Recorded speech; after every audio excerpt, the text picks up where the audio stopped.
पत्थर बहुत मिलते हैं, हीरे बहुत कम। हीरे को ढूंढ के ही निकालना पड़ता है, तो वो खोज में हैं हम। गोल्ड इज नॉट नेसेसरीली हमेशा गोल्ड होता है। देखिए, आम का पेड़ लगाएंगे तो अगले दिन तो आम नहीं आता है, आपको 5 साल लगता है। हर चीज के लिए समय है, तो इन्वेस्टमेंट में भी वैसा ही है। आज आप पैसा डालते हो अच्छा खासा एक इंडेक्स फंड में, तो 3-4 साल तक रुकना पड़ेगा, तभी आपको उसको फायदा मिलेगा। अगले ही दिन मेरे को ना करोड़पति बनना है करके कोई सोचते हैं, वो निवेश नहीं करते, वो लालच दिखा रहे हैं। लालच बुरी बात है। डिसीजंस हाल में लिए सेबी ने एफएनओ को रिलेटेड, क्या उसके बाद आपको लगता है कि कुछ कोशिश हो रही है लेवल प्लेइंग फील्ड की? सिंपल है कि इस बहुत ही खास एपिसोड में आप सबका स्वागत है। आज आपको उनसे मिला रहा हूं जिन्होंने मुझे बहुत शिक्षा दी जब मैं एक बहुत यंग पत्रकार था। 30 साल पहले से मैं उनको जानता हूं और कई बार एक क्लास में लिटरली बैठ के उन्होंने मुझे और मेरी टीम को शिक्षा दी। जो नया वेव आने वाला था स्टॉक मार्केट का, जो नेशनल स्टॉक एक्सचेंज ने तब ड्राइव किया उस चेंज को, उसको हमें समझने के लिए उन्होंने हमें शिक्षित किया। सुंदरमन रामामूर्ति, जो आज मैनेजिंग डायरेक्टर और सीईओ हैं बॉम्बे स्टॉक एक्सचेंज के, लेकिन मेरी नजर में एक आर्किटेक्ट रहे हैं वो मॉडर्न स्टॉक मार्केट के। सुंदर, जो आपको मैं हमेशा इसी नाम से मैंने पुकारा है, तो अगर आप बुरा ना माने तो मैं सुंदर ही बोलूं आप। जरूर। मैं सबसे पहले तो आपका आभार प्रकट करना चाहता हूं कि जो 30 साल पहले जब हम मिले, आपने जो ज्ञान दिया, जो शिक्षा दी, उसे पूरी तरह से कायम रखने की मैंने कोशिश की। और डॉक्टर पाटिल के नेतृत्व में आप लोगों ने एक बहुत ही शानदार स्टॉक एक्सचेंज तब खड़ी की, और आज आप बॉम्बे स्टॉक एक्सचेंज को उस कगार पे लेके आ रहे हैं। और सबसे पहले तो बधाई हो आपको, 150 साल बॉम्बे स्टॉक एक्सचेंज के हो गए। बहुत हिस्ट्री है इस जगह में जहां हम आप और मैं बात कर रहे हैं। विवेक जी नमस्कार। सर्वप्रथम आपको और आपको दर्शकों को हमारी तरफ से धन्यवाद for having me in your show. 30 साल पहले की बात याद करने के लिए और एक धन्यवाद। जरूर मेरे ख्याल से ये जो हमारा अभी बातचीत होने वाला है वो सबके लिए अच्छा रहेगा, ये हमारा उम्मीद है।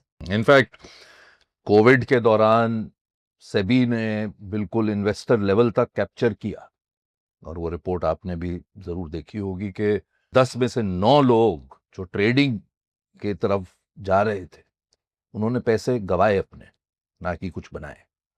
तो इंफॉर्मेशन, जैसे आपने कहा, बढ़ गई। टेक्नोलॉजी ने स्पीड और ईज ऑफ ट्रांजैक्शन, और सबसे बड़ी बात मुझे याद है उस वक्त आप भी ये वर्ड यूज करते थे, डेमोक्रेटाइजिंग करेक्ट। द स्टॉक मार्केट, के बॉम्बे में जो इंसान बैठा है और नॉर्थ ईस्ट में या कश्मीर में जो इंसान बैठा है, उसे वही स्पीड और वही इंफॉर्मेशन है जो पहले नहीं होती थी। और दूसरा ये भी था, अगर आप चेन्नई में रहे हैं, चेन्नई स्टॉक एक्सचेंज में आपको चेन्नई का स्टॉक ही मिलेगा, करेक्ट। मुंबई का स्टॉक नहीं मिलता था। वैसे ही गुजरात में आप बैठे हैं, वडोदरा स्टॉक एक्सचेंज जाते हो तो गुजरात का स्टॉक ही आपको निवेश करने के लिए मिलेगा।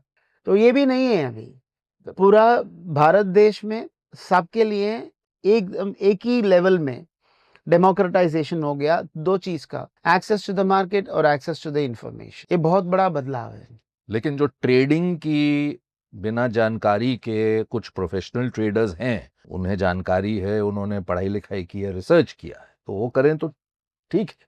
करेक्ट। लेकिन एक आम इंसान ये सोच के आए कि मैं आज पैसे लगाता हूं, कल डबल हो जाएंगे, और खासकर ये जो फ्यूचर एंड ऑप्शंस में जिस तरह से ट्रेडिंग हो रही थी बिना जानकारी के, जो अब थोड़ी कोशिश की है सेबी ने उसको टाइटन करने की, इस पर क्या राय है? देखिए, आम का पेड़ लगाएंगे तो अगले दिन तो आम नहीं आता है, आपको 5 साल लगता है। हर चीज के लिए समय है, तो इन्वेस्टमेंट में भी वैसा ही है। आज आप पैसा डालते हो अच्छा खासा एक इंडेक्स फंड में, वो 3-4 साल तक रुकना पड़ेगा, तभी आपको उसको फायदा मिलेगा। अगले ही दिन मेरे को ना करोड़पति बनना है करके कोई सोचते हैं, वो निवेश नहीं करते, वो लालच दिखा रहे हैं। लालच बुरी बात है। अभी हम लोग एक्सचेंज की तरफ से और सेबी की तरफ से बहुत सारे कोशिश करते हैं ताकि निवेशक का अवेयरनेस बढ़ जाए, उसका जानकारी बढ़ जाए, उसका ज्ञान इस विद्या में बढ़ जाए। इन्वेस्टर अवेयरनेस प्रोग्राम्स बहुत करते हैं। तकरीबन बस बीएससी अलोन एक साल में कम से कम 15,000 इन्वेस्टर अवेयरनेस प्रोग्राम करता है। उसमें कम से कम 8 लाख लोग शामिल होते हैं, उसका ज्ञान पाते हैं।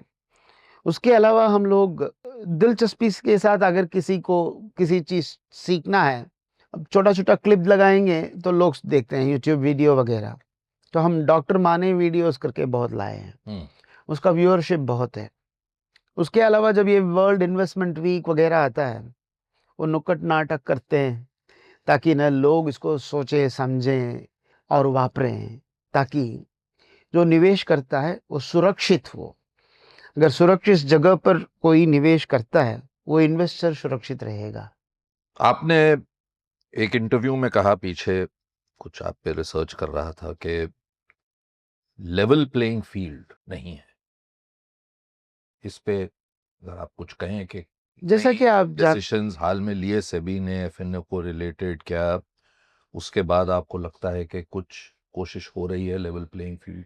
अभी भी थोड़ा दूर है। बहुत सारे एरियाज ऐसे हैं कि जिसमें लेवल प्लेइंग फील्ड नहीं है। जैसा कि आप जानते हैं, जब मैं बीएससी ज्वाइन किया था तकरीबन 2.5 साल पहले भी, हमने ये देखा अगर कोई इन्वेस्टर प्राइस ठीक है करके एनएसई में खरीदता है और बीएसई में बेच डालता है 1 घंटे के अंदर, मान लीजिए उसका पोजीशन तो स्क्वायर ऑफ हो गया, उसको मार्जिन नहीं लगना चाहिए। प्रॉफिट या लॉस हो बाद में मिलेगा, लॉस हो तो थोड़ा रोक के रखेंगे, बाकी पैसा तो मार्जिन तो रिलीज होना चाहिए। जिस ब्रोकर के थ्रू ये करता है उसका तो एक ही क्लियरिंग कॉर्पोरेशन है, इंटरऑपरेबिलिटी की वजह से उसका मार्जिन तो रिलीज हो गया। लेकिन कई सारे मोबाइल एप्लीकेशंस आज भी ऐसे हैं जो रिटेल ट्रेडर यूज करते हैं, उसमें वो बीएससी में खरीदा और एनएसई में बेचा, दोनों साइड का मार्जिन लग रहा है। ये लेवल प्लेइंग फील्ड नहीं है। दूसरा, कई सारे मोबाइल एप्लीकेशंस ऐसे थे जिसमें आप निवेश करने से पहले एक दिन अगर चूज कर लिया एक एक्सचेंज को, जिंदगी भर वही रहेगा। और ऐसे भी कई सारे एप्लीकेशन है जिसमें रोज ना एक टॉगल बटन ऊपर रहेगा, उसमें आप एक एक्सचेंज को ही चुनना है, तो चुन लिया तो वही एक्सचेंज का आएगा। तीसरा, ऐसा एप्लीकेशंस कई सारे थे जिसमें अगर मान लीजिए कोई आप मान लीजिए कि आरईएल टाइप करते हो, पूरा एक एक्सचेंज का आरईएल से शुरू वाला सब सिंबल आएगा, वही कम से कम एक पेज तक तो जाएगा, तो उसके बाद दूसरा एक्सचेंज का प्राइस आएगा। तो निवेशक को कैसा मालूम पड़ेगा कि कौन सा एक्सचेंज में क्या सस्ता है? या लेवल प्लेइंग फील्ड नहीं है। ऐसा बहुत सारी चीजें हैं जो ब्रोकर के एंड में ठीक कराना है, वो हम कर रहे हैं, बात कर रहे हैं, उनके साथ विचार विमर्श हो रहा है, उनको दिखा रहे हैं कि इसकी वजह से उन्हीं की निवेशक जो है, उन्हीं के ग्राहक जो है, उसका नुकसान हो रहा है। तो ये बदलाव आ रहा है, धीरे धीरे धीरे धीरे आ रहा है, लेकिन टाइम लग रहा है, लेकिन हो रहा है। दूसरा, कानूनन अगर आप पहले देखेंगे अगस्त 2024 के पहले, मान लीजिए आप एक ब्रोकर के साथ केवाईसी किया है से एनएसई के लिए इक्विटी मार्केट में, आपको बीएसई में ट्रेड करना है, वही इक्विटी मार्केट में वही ब्रोकर के थ्रू फिर से आपको केवाईसी करना पड़ेगा।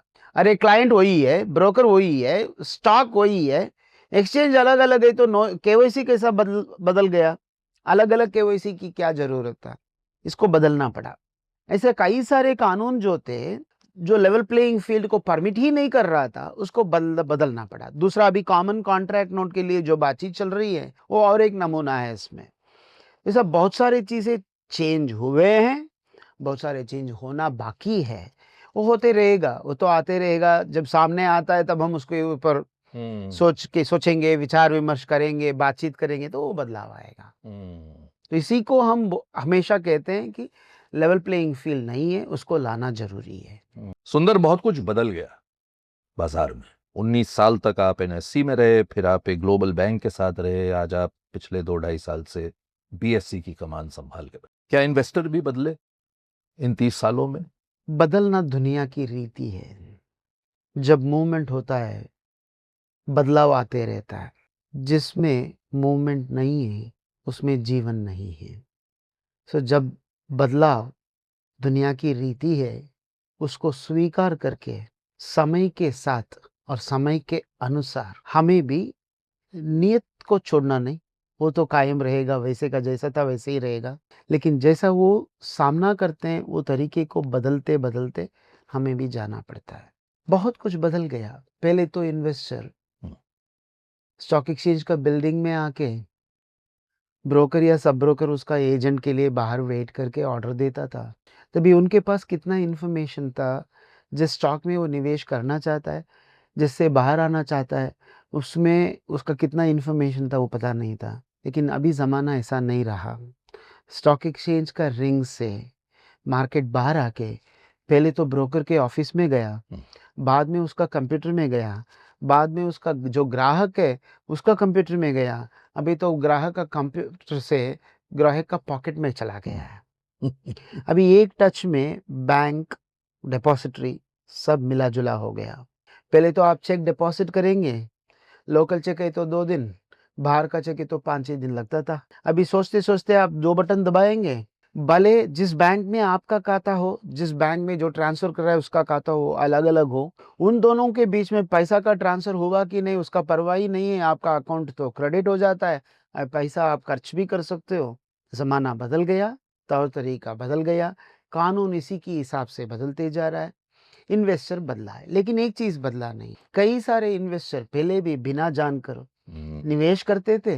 अभी भी बहुत सारे इन्वेस्टर ऐसे मिलते हैं जो अड़ोस पड़ोस में जो सुनाई दे रहा है उसी के हिसाब से निवेश करते हैं, सोचकर समझकर इन्वेस्ट नहीं करते हैं। वो थोड़ा दुख की बात है, उसमें भी बदलाव आना चाहिए। वो बदलाव हम लाएंगे जरूर।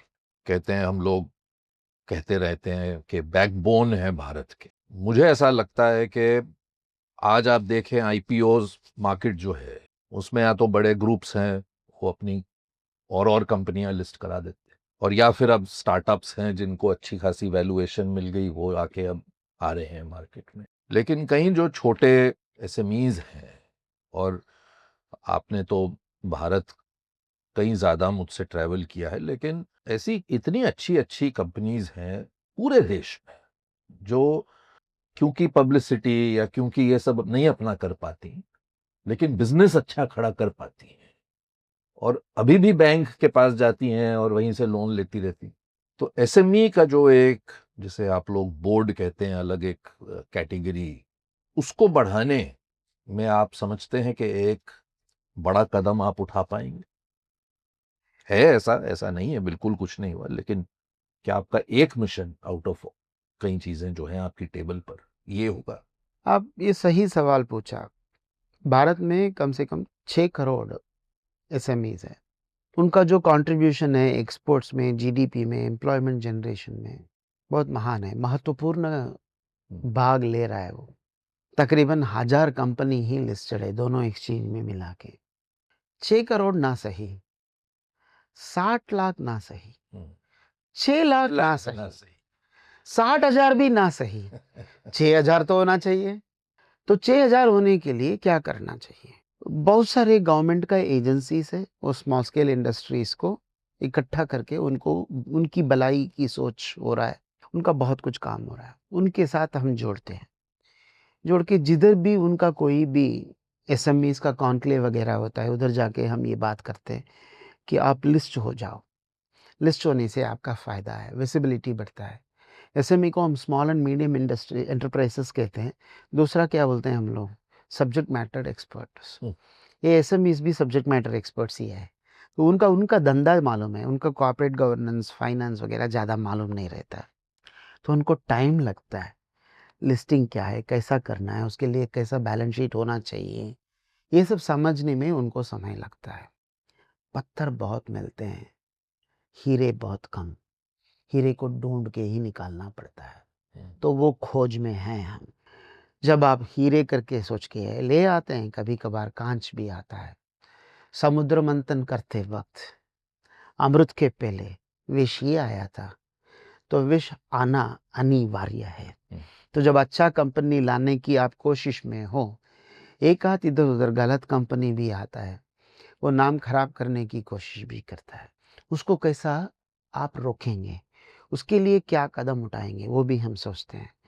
एक टेस्ट के हिसाब से हम एक एआई का एक बनाया है एक सिस्टम, वो एलएलएम और एआई को कंबाइन किया है, जनरेटिव एआई को।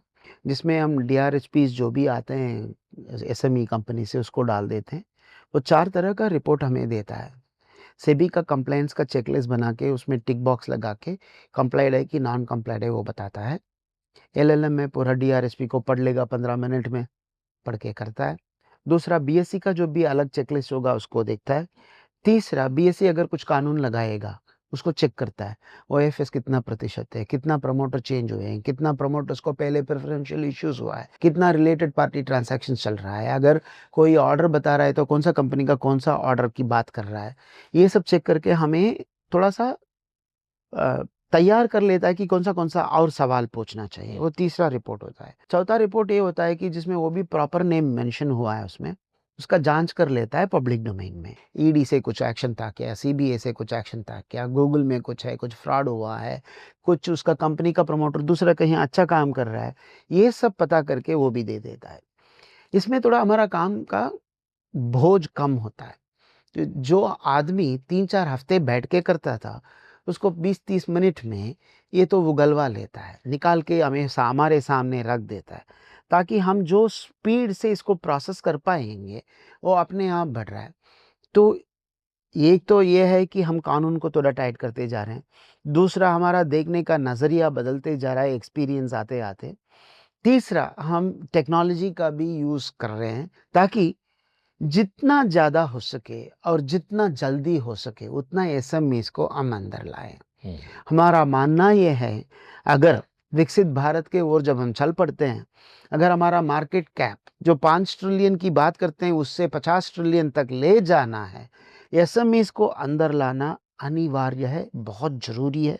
इसमें सबको शामिल होना बहुत ज़रूरी है। आपने एक और जो एक आपका कमेंट था जो आपने दिया आफ्टर यू टुक चार्ज, वो ये था कि स्टॉक एक्सचेंज अब क्योंकि भारत भी एक ग्लोबलाइज्ड और the whole world has come together कि आज कोई ज़रूरी नहीं है कि आप कहाँ बेस्ड हैं, और ये एक्सपेरिमेंट सरकार गिफ्ट सिटी में कर भी रही है और आप भी हैं वहाँ पे, और आप क्योंकि एक ग्लोबल कॉरपोरेशन के साथ भी आपने कई साल बिताए हैं, आप फ्यूचर किस तरह से देखते हैं?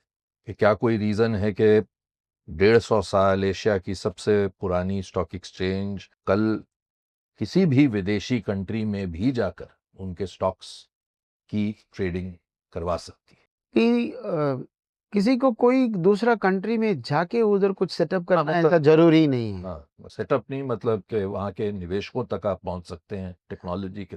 अभी ना मैं हमेशा ये कहता हूँ, कंपटीशन नेशनल है ही है। अगर हम सोचेंगे मेरा ये लोकल एक्सचेंज कॉम्पिटिटर है, दूसरा ये एक्सचेंज मेरे को इसमें compete करता है, वो सब जमाना चला गया। अभी तो ग्लोबल हो गया कंपटीशन। अगर आपके पास पैसा है, आप दुबई में जाके एक कंपनी सेटअप करेंगे, उधर से अक्का दुनिया ट्रेड करेंगे। आपको भारत में ट्रेड करना है ऐसा कोई ज़रूरी ही नहीं है। दुबई में 4.32 मिलियन इंडियंस आर देयर। उन सबको खाली इंडिया में ही ट्रेड करना है करके ऐसा तो ज़रूरी ही नहीं है। उनका जितना कमाई होता है उसमें 15% as repatriation to India comes. बाकी 85% कहाँ जाता है? पूरा तो खाते नहीं है, उसमें बचाव तो होता है, वो तो और कहीं इन्वेस्ट हो रहा है, वो क्या भारत में नहीं आ रहा है? करेक्ट। क्योंकि भारत का एक्सचेंज से दूसरा कोई और एक्सचेंज compete कर रहा है। तो हमें ये देखना है कि हमें क्या करने से वो 85% भी हमारे पास आएगा। 85% को भले छोड़ो, 50% तो और आ सकता है। तो उसके लिए हमें क्या करना है? ग्लोबली कितना कॉम्पिटिटिव हमें बनना है। तो इसीलिए हमने ये चुना है, हमारा tagline for this years and following years strategy, customer delight, प्रसन्नित ग्राहक, यही हम बोलते हैं। कहीं भी हो आप, विदेश में। हाँ, ग्राहक तो कोई भी हो सकता है, पूरा दुनिया से कोई भी आपके यहाँ के आज भी ट्रेड कर सकता है through FPI route and FDI route. FDI route से आपके कंपनी में इधर निवेश करता है, बाद में वो ट्रेडिंग होता है, OFS होता है वगैरह वगैरह। सो प्रसन्नित ग्राहक आप कैसा कर सकते हो? जब आप ये कहते हो कि आपका ग्राहक प्रसन्नित होना चाहिए, ग्राहक कौन है ये सवाल पैदा होता है। ग्राहक खाली आपका ब्रोकर नहीं है, ब्रोकर का इन्वेस्टर भी आप ही का ग्राहक, आपका रेगुलेटर भी आपका ग्राहक है। एक तरह से देखा जाए तो वो भी स्टेक होल्डर है, वो भी प्रसन्नित होना चाहिए। आपका बोर्ड आपका ग्राहक है, वो भी प्रसन्नित होना चाहिए। आपका एम्प्लॉइज प्रसन्नित होना चाहिए। सबको प्रसन्न करने के लिए जो भी तौर तरीके आप अपनाएंगे नियति के अनुसार, धर्म के अनुसार, तभी आप टिक पाएंगे। पुराणमित्येव न साधुमन्यम। ओल्ड इज नॉट नेसेसरीली हमेशा गोल्ड होता है। आप 150 साल थे इसका मतलब ये नहीं है कि अगले और 150 साल आप रहेंगे। रहना है तो दुनिया के साथ आपको चलना पड़ेगा। चलना है तो दूसरों को क्या चाहिए वो सोच के वो देने की कोशिश करना चाहिए, with in the rules of law, with in the four walls of law. तो यही हमारा सोच है। तो इसलिए हम अभी विश्व भर को देखना चाहिए। विश्व भर में जो भी है इन्वेस्टर्स, उनको भारत में कैसे लाया जाए। भारत में जो निवासी है उसको अगर बाहर के कोई प्रोडक्ट में ट्रेड करना है तो उसका कैसा हम सुविधा करा के देंगे, ताकि वो ट्रेडिंग भी हमारे थ्रू ही होता है, उसमें भी हम शामिल हैं। तो यही हम सोच रहे हैं, यही सोचना भी चाहिए। आप तो ओल्ड इज गोल्ड है, वही फायर है, वही पैशन है जो 30 साल पहले। ये कैसे मेंटेन कर लिया आपने? तो आप तो ये तो जब मान आज आपसे मिला मुझे वही सुंदर, जब हम दोनों यंग थे वही लगा जैसे कि उन्हीं से मिल रहा हूं। काफी सालों बाद हम मिले। ये आपकी क्या मतलब, कहाँ से आप ये पैशन, प्रेरणा कहाँ से पाते हैं? किसने एक तो मान ही लिया कि ओल्ड इज गोल्ड, तो मतलब ओल्ड तो मान ही लिया आपने। गोल्ड पे कह रहा था, ओल्ड पे नहीं कह रहा था।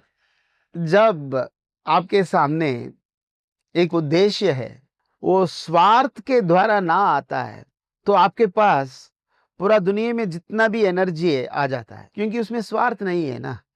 तब क्या होता है, भगवान जैसा भगवत गीता में कहा है, कर्मण्येवाधिकारस्ते मां फलेषु कदाचन मां कर्म फल हेतुर्भु माते संगोस्त्व कर्मणि। अंत में भगवान कहते हैं कि आप माते संगहा अस्तु अकर्मणि, चुप मत बैठे रहो, खाली पुकड़ ऐसे ही बैठे रहा, कुछ काम नहीं किया, ऐसा नहीं है। समाज सेवा के लिए अगर कुछ करते रहेंगे जिसमें स्वार्थ नहीं है, उसमें तो हमेशा एनर्जी मिलते रहता है। जब काम ही आपको एनर्जी देता है, थकावट आएगा ही नहीं। यही सीक्रेट है इसमें। थोड़ा कुछ अपने बचपन के बारे में बताइए, पेरेंट्स के बारे में, फैमिली के बारे में, किस तरह की सोच थी उनकी। आप एक समय में जब आए मुंबई, उस वक्त ना तो ये मॉडर्न स्टॉक मार्केट थी, उस वक्त चॉइस करना कि मैं, आप तो खैर आईडीबीआई में भी रहे 7-8 साल, जो भारत का लीडिंग डेवलपमेंटल इंस्टीट्यूशन था, और आईडीबीआई से ही एनएससी क्रिएट हुआ है। तो बचपन के बारे में कुछ बताइए, क्या, कहाँ से प्रेरित हुए आप, अपने माँ बाप के बारे में कुछ बताइए। हम तो एक मिडिल क्लास, तमिलनाडु के एक मिडिल क्लास फैमिली से आ रहे हैं।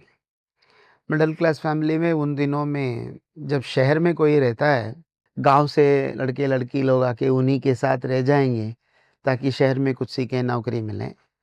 तो हम भाई बहन 4 लोग थे और हमारे साथ हमारा रिश्तेदारों का 4 लोग साथ में थे। तो परिवार बहुत बड़ा था।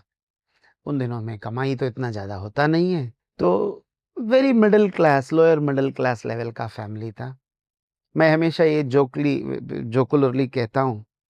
तो हम लोगों का वीकेंड्स किस में जाता था, रेशन शॉप में जाके खड़ा रहकर 425 ग्राम का जो शुगर मिलता है वो मिलेगा कि नहीं मिलेगा, उसी को देखने में हमारा बचपन गुजरता था। तब भी हम ये नहीं सोचे थे कि हम एक दिन बड़े हो जाएंगे, ये हो जाएगा, वो हो जाएगा, ऐसा कुछ उम्मीद तो नहीं था। हाँ, सीखने का हमेशा मन था, नया चीज़ सीखना है। जो भी हम करते हैं उसमें कुशलता दिखाना है, उसमें सर्वप्रथम आना चाहिए। जो हमारे मीन्स के अंदर है उसी के अंदर हमें कुशलता दिखा तो सकते हैं। तो ये तो था मन पे। चलते चलते ऐसे ही उन दिनों में बैंकिंग सर्विस रिक्रूटमेंट बोर्ड का एग्ज़ाम होता था। उसमें पहले हम बने इंडियन ओवरसीज़ बैंक का एक क्लर्क बने। उसके बाद प्रोबेशनरी ऑफिसर का एग्ज़ाम ऐसे ही लिखा था, उसमें मिल गया। स्टेट बैंक में मद्रास सर्कल, उन दिनों में मद्रास सर्कल कहते थे, उसमें नौकरी भी मिल गया। 1.5 साल उधर नौकरी किया। उन दिनों में स्टेट बैंक में सबसे ज़्यादा पैसा तनख्वाह मिलता था। आरबीआई में ग्रेड बी ऑफिसर को 1300 रुपीज़ का बेसिक था, स्टेट बैंक में 1470 रुपीज़। मैं वो जब आईओबी में था, सीआईबी पास किया था, उसका 3 इंक्रीमेंट भी मिलने वाला था मेरे को एसबीआई में। वो पैसा छोड़ के 1170 रुपीज़ बेसिक में मैं मुंबई आया आईडीबीआई में। क्यों ऐसा प्रेरित हुआ मुझे आज तक पता नहीं है, लेकिन मन में ये लग रहा था, ये ठीक है, ये नौकरी बहुत बड़ी है, इतना छोटी उम्र में अच्छा नौकरी मिला है। लेकिन लोग कहते हैं कि ये डेवलपमेंट फाइनेंस करता है, ये क्या हो सकता है? ये तो पहले उन दिनों में हम लोग क्या सोचते थे, बैंक मतलब हमें खाता खोलना है, पैसा डालना है, पैसा निकालना है। उससे थोड़ा आगे जाके क्या है करके तो एसबीआई में देख लिया, तब तो थोड़ा सा हमें समझ में आने लगा कि डेवलपमेंट फाइनेंस मतलब इंफ्रास्ट्रक्चर फाइनेंस, भारत की स्थिति, तभी आपका फॉरेक्स का कितना ज़रूरत, आईडीबीआई का मदद उन चीज़ों में, और डेवलपमेंट फाइनेंस में इंफ्रास्ट्रक्चर बिल्डिंग में, कंट्री बिल्डिंग में, इकोनॉमी बिल्डिंग में उनका जो सहयोग और भाग, ये सब सोच के लगा कि हम भी कुछ करेंगे, इसमें अच्छा लगेगा, सीखने को बहुत कुछ मिलेगा करके नौकरी, अच्छा खासा नौकरी जो तमिलनाडु में था मद्रास सर्कल में, उसको छोड़ छाड़ के इधर आ गया मुंबई में एक सूटकेस को लेकर। उसके अलावा और कुछ हमारे पास था भी नहीं। तो जिंदगी इधर से ऐसे ही आईडीबीआई में गुजरा, आईडीबीआई से एनएससी आया, एनएससी में तो बहुत विकास पाया हमने, बहुत ज्ञान मिला, बहुत मन का संतुष्टि और तृप्ति मिला, वो तो कोई भी पैसा खरीद नहीं सकता है। चलते चलते 2014 में हमने सोचा कि थोड़ा बहुत फिर से बैंकिंग में चले जाते हैं। तो बैंक ऑफ अमेरिका का कंट्री सीईओ वो बना, 8.25 साल तक उधर गुजारा, और ऐसा एक मौका आया, और बीएससी बोर्ड का भी ये मानना था कि अगर हम बीएससी में आएंगे तो बीएससी में कुछ बदलाव ला सकते हैं, बीएससी में कुछ बदलाव की सख्त ज़रूरत थी तभी। तो इसीलिए मुझे ये मौका मिला, तो हमने सोचा कि ये भगवान सा दिया हुआ है मौका। लाइफ में हर एक आदमी को ऐसा एक स्टेज आता है जिसमें उनको पैसे की ना ज़रूरत पड़ता है, ना पोस्ट का, ना कुछ प्रेज़ का, ऐसा कुछ ज़रूरत नहीं है। जब आपका ज़रूरत कुछ है ही नहीं, स्वार्थ नहीं है, तो अगर आप बिना स्वार्थ अगर कुछ काम करेंगे, उसका फल अच्छा ही होता है।